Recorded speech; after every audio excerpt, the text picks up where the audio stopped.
Restlessly. What? Okay. Hey there guys, my name is Blake, also known as the Nerd, and welcome back to another episode of Pokémon SoulSilver. Last time, we got the final badge of not only the Kanto region, but the game as a whole. In this episode, before I get into the main course, which is just pretty much going through rock climbing stuff as well as some extra stuff you could do after the 18th badge, take a look at this. This Chansey has a lucky egg, but there's so much findings in the Sapphire Zone it has one. Lucky egg, in case you don't know, multiplies the experience you get from any trained or wild Pokemon by 1.5. So of course, I'm going to want to use this as soon as possible. And yes, this is being post-narrated. However, this was on purpose. I figured I wouldn't want you guys to hear, oh, where do I go for the rock climbing, or how do I get to the items? Luckily, I decided to do that in one recording and narrate every single rock climb obstacle that we go through. Starting with Cherry Grove City, which you do need Surf and you do need rock climbing in order to get to the rock climbing wall. Just simply search straight across from here and then you'll find the rock climbing wall. Use rock climb, which we do have Rocky because Linu can't learn rock climb for whatever reason, but luckily Rocky can, and come over here to get yourself a nugget from Cherry Grove City.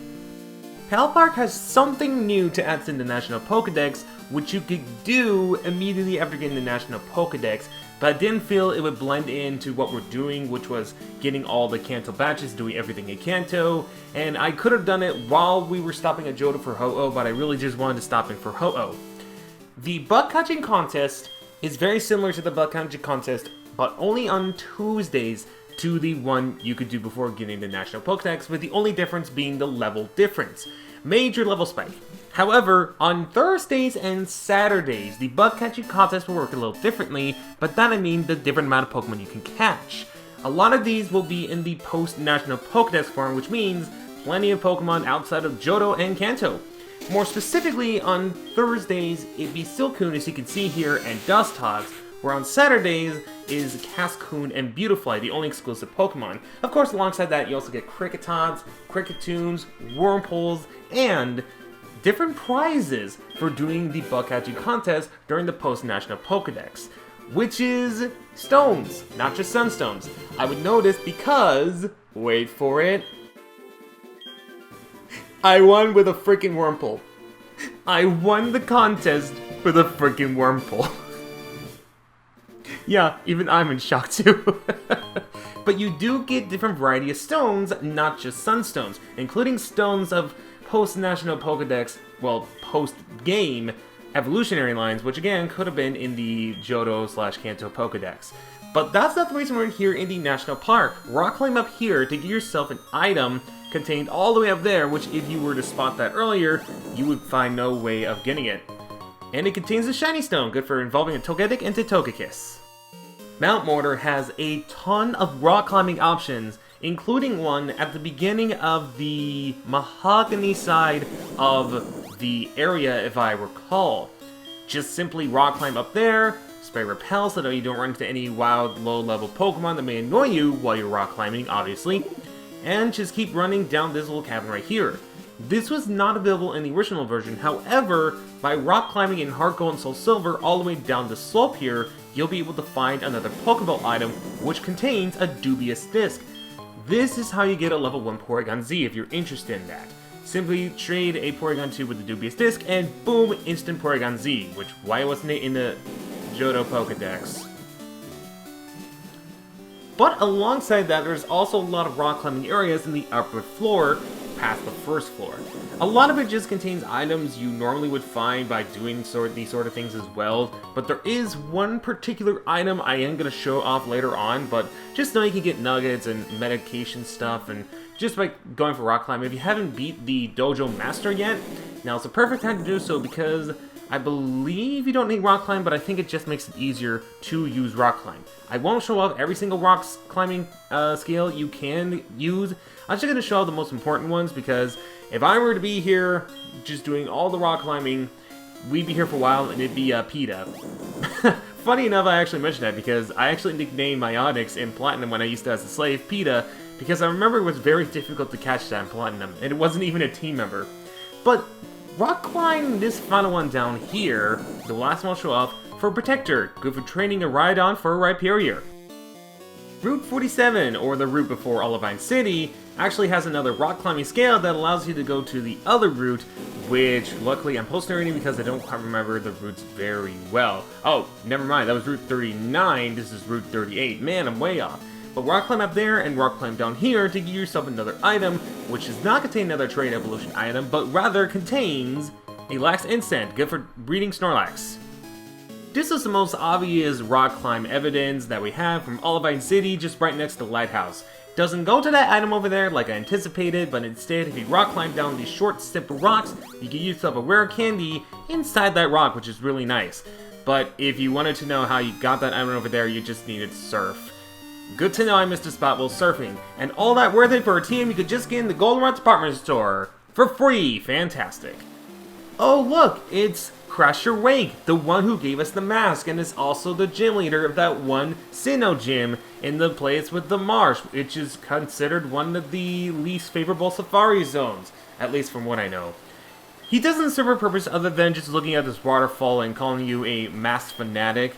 Not really much there, but it is pretty cool to acknowledge that he is still there. He doesn't completely leave the game, and you can talk to him whenever you want. That's kind of cool, actually.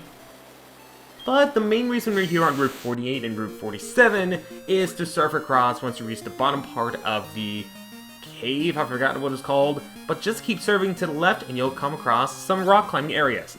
Rock climb this one right here, and you have more rock climbing paths.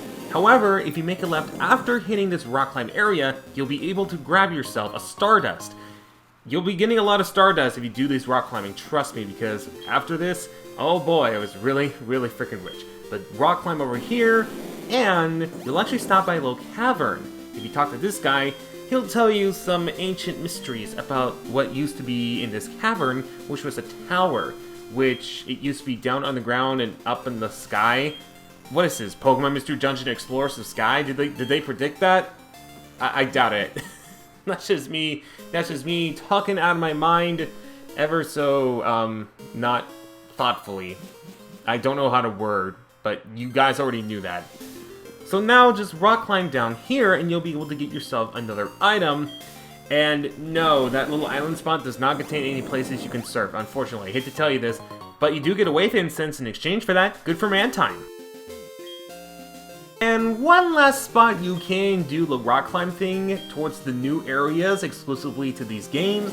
Rock climb all the way down and surf to get some wild Pokemon, including Wooper and Quagsire, as you'll see by the obvious wild ripples we get every single time we're in the water for some reason. There you go.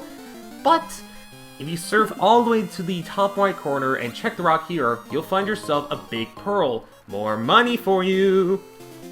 Finally, on Route 46, holy crap, it was really messed up there when I did the previous route. I was gonna call this 36 for some reason as well, so luckily I corrected myself. Rock climb this area, go to Route 45 kind of, search around, and you'll find yourself a PP Max. Perfect for 3 PP ups. And the final thing we are doing actually involves the Dragon Den, and doesn't actually involve rock climb. But it does involve surf, and luckily enough, not Whirlpool. Jeez Louise, why is that HM? Probably one of the most useless HMs in my opinion. But if you surf down all the way to the island where you got your chance to get the badge, and a Dratini if you answer the questions correctly, you'll come across Gold, or whatever you named your rival. What? Are you here to make fun of my training? I took my time coming all the way here, but the master won't tell me anything, and he's making a big deal out of it, so I decided to train my Pokemon here instead. Well, I definitely skipped the dialogue pretty quick here, but at least I was able to read it, somehow. Hi Blake, and you! We met at Team Rocket Hideout. You! Where have you been all this time? Prepare to lose to me this time. I challenge you. Calm down.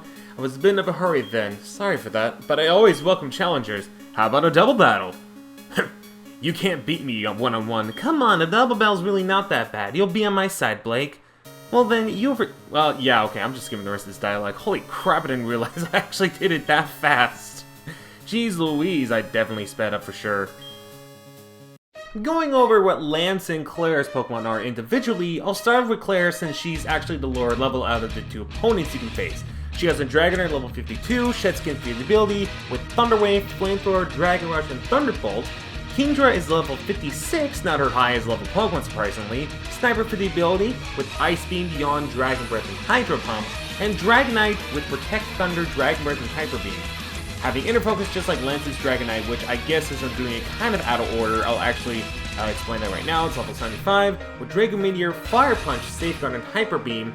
Might be foreshadowing something, I don't know. Charizard level 68 with Dragon Claw, Air Slash, Flamethrower, and Hyper Beam, and Gyarados with the usual Intimidate with Thunder Wave, Dragon Dance, Ice Fang, and Waterfall. Surprisingly enough, I didn't have any issues with Lance's Pokemon.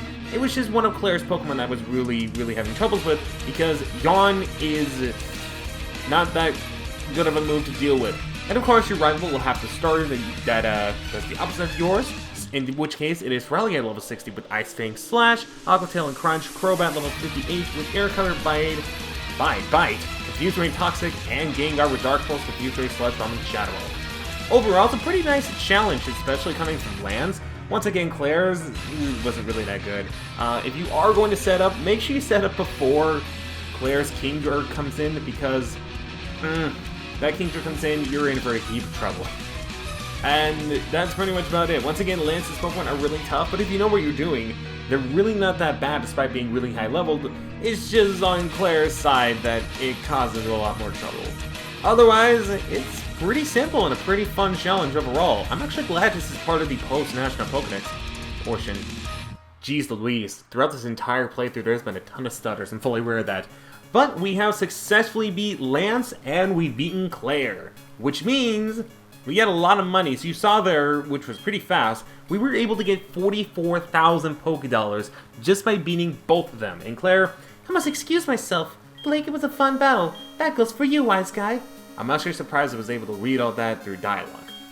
Now, after you've done this, you have the right to battle your rival on Mondays and Wednesdays. Just simply approach the Pokemon League before you actually enter the Pokemon League. But with that, we're going to actually head over to Kanto, and the first thing I'm going to do is actually nothing to do with Rock Climb, but rather talking to Bugsy. I actually had it on a specific day, I believe it was Thursday, or was it Tuesday? I think it was Tuesday. You can exchange his numbers here in Viridian Forest, and he'll be able to fight during the afternoons of Thursday, so keep that in mind in case you want to battle Bugsy. Spoilers, he was pretty easy with Typhlosion. Just a good fire type will do the trick. And let's begin a rock climbing adventure of Route 5 with the most useless use of rock climb to ever exist in any area ever. This rock climb is only used to get over to the building without having to run to any wild Pokemon. Yeah, I don't know why this exists either. But don't worry, Rock Tunnel has plenty of rock climb obstacles, and they're actually useful compared to the one on Route 5, which you could easily skip over. By rock climbing on the first rock climbing wall, you can actually scope around to get yourself an item, which is an Oval Stone. If I didn't run into so many Chanseys in this Fire Stone just for Lucky Egg, I would have been happy to see one of this, but basically, it's just there for you to evolve a Peony into Chansey during the daytime. That's pretty much about it. Scaling the rock climbing panel to the right of it will actually give you a hidden item if you look around the rocks. I have a weird conspiracy that also links with the third one, but that I mean, if you were to rock climb the third one and talk to the rock I'm about to talk to, you might have been able to get an item there, although I could be totally wrong, there may have been a separate item. Actually, wait a second, no! The HP was on that rock. And when I go over to the third rock climbing obstacle, I didn't check the rock I thought I was going to check. Maybe there was a hidden item in that rock, I could be totally wrong on that, but I'm totally confident there is an item down in that rock. Or at least a space away from the rock. Right over to the... No, because I did check that and they didn't have an item there, so I'm assuming this third area is probably not that useful. It's just one of those, hey, it's there to kind of trick you sort of rock climbing obstacles, in which case, why? Why is that there? But at least the good news is the fourth rock climbing obstacle, as you can see, has an item there. Just rock climb down that one to get yourself an item, which I believe is another incense if I remember correctly. Am I correct on this? Let's see. No, it's an iron. Dang caves. Oh my goodness. Is that a shiny Jugtree on the right side there I just saw? Well, if that's the case, I found my shiny Pokemon, which is a 1 in 8,192 chance. Okay, I don't think it's actually Shiny Dugtrio, but we're here in Diglett Tunnel because there's a couple rock climbing spots for you to take. If you actually go to the Vermilion City side of the cave, which I did, I don't know if you can hear that knee crack, climb this thing to get another PP max, once again good, in exchange for 3 PP ups. Basically think of it as 3 PP ups, except it's all in one. Man, I don't know how to word that better. But north, and you'll find 2 rock climbing obstacles. Man, that was so hard to say that I had to take 3 takes of that specific line, apparently. On the left side is a hidden calcium towards the top of that little rock climb ledge, and on the right side, there's actually paths for you to take. Well, actually, there's just a single path to an item, which luckily is not another iron. That little hidden item there was actually it. So rock climb to the right, and you'll have a path full of bridges. I did check the other areas first, and there was no hidden items, so you don't need to worry about missing out on any hidden items. But do come down here, and you grab yourself hidden item over here, which there's not. A rock incense! Why'd that take forever to do? Last stop for rock climbing is Cinnabar Island, but I did actually show this up on a Tuesday, because anytime on Tuesday you can talk to Blaine to get his phone number for rematches, which I cannot express enough. You do, I believe you need to be the 16th gym leader in order for you to actually rematch the gym leaders. Either that or I'm totally wrong, and you can do them as much as you want. Also, fun fact, I believe on Saturdays you can actually take a photo with Blue here, so there's a fun little tribute for you. But this place is full of rock climbing obstacles, and I highly recommend checking every rock to make sure that you don't miss any particular hidden items, because even though there's a few, there might be some yet to be discovered. Well, actually, no, it's all on Bulbapedia now that I mention it. Yeah, just look through rocks like I have done. It might kill a lot of time, but hey, you might find a hidden item somewhere. Like this rock candy! Remember that one hidden item I found with the item finder that we couldn't get to yet? That is what it contained. So rock climb back up here, and I believe just, yeah, I keep looking through the rocks for some reason. Well, again, I never do this area, so I was like, okay, I'm gonna check this rock, and then I'm gonna check this rock, and then this rock, and then I'll stop looking through rocks eventually, which doesn't really happen, so yeah. A real PETA right there. Hey, I mentioned PETA from Pokemon Platinum twice.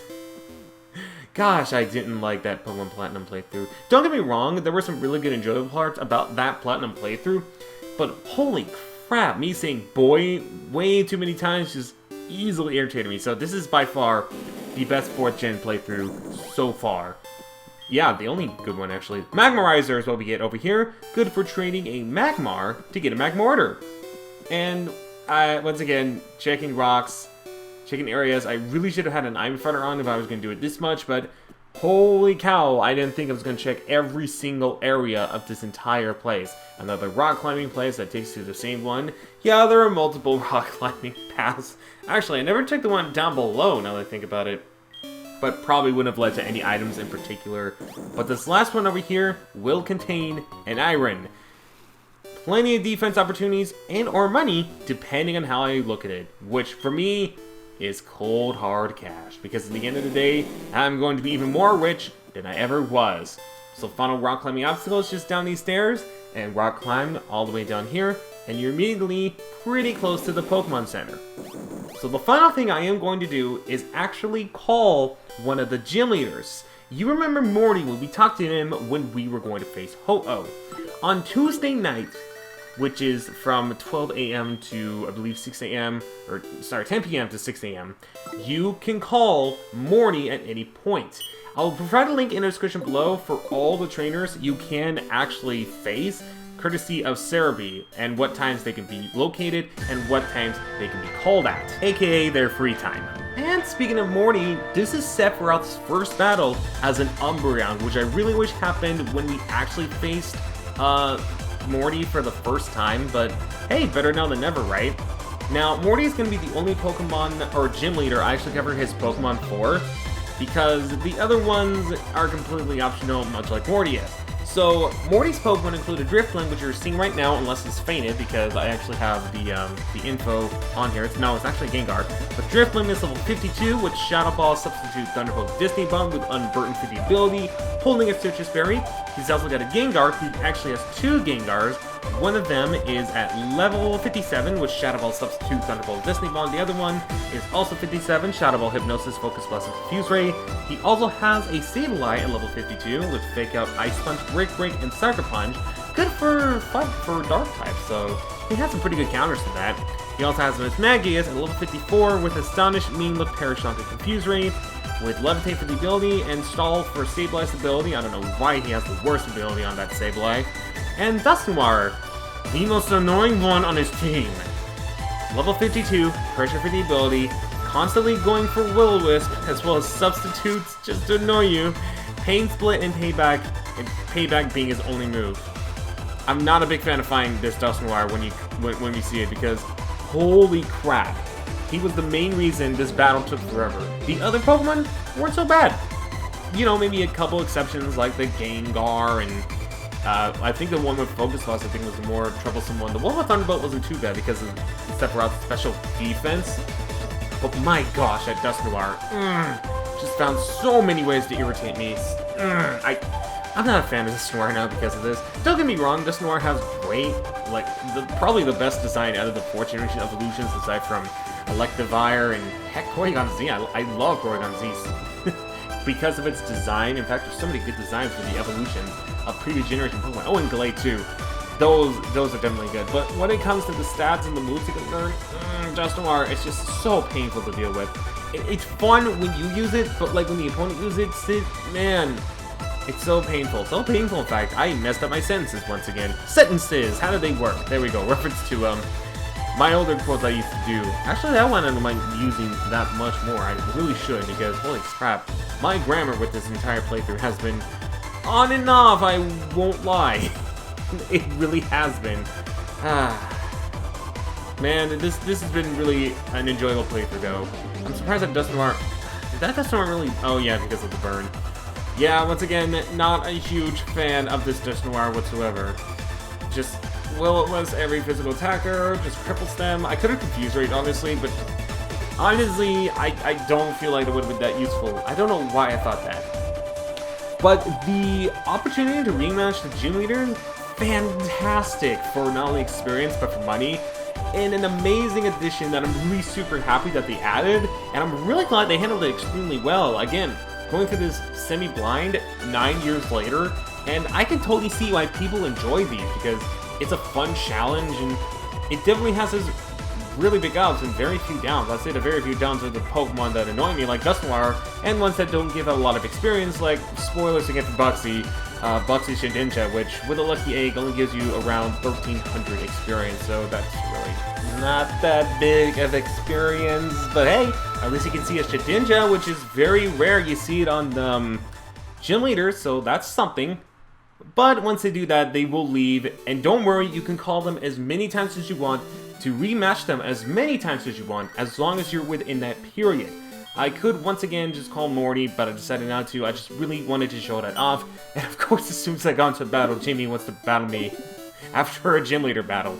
But that's all I wanted to show off this episode, so next time on Pokémon SoulSilver, how about we catch some legendary Pokémon in the Kanto region now that that's open, because believe it or not, you only need 16 badges in order to get the legendary birds and the legendary Pokemon that is not a bird.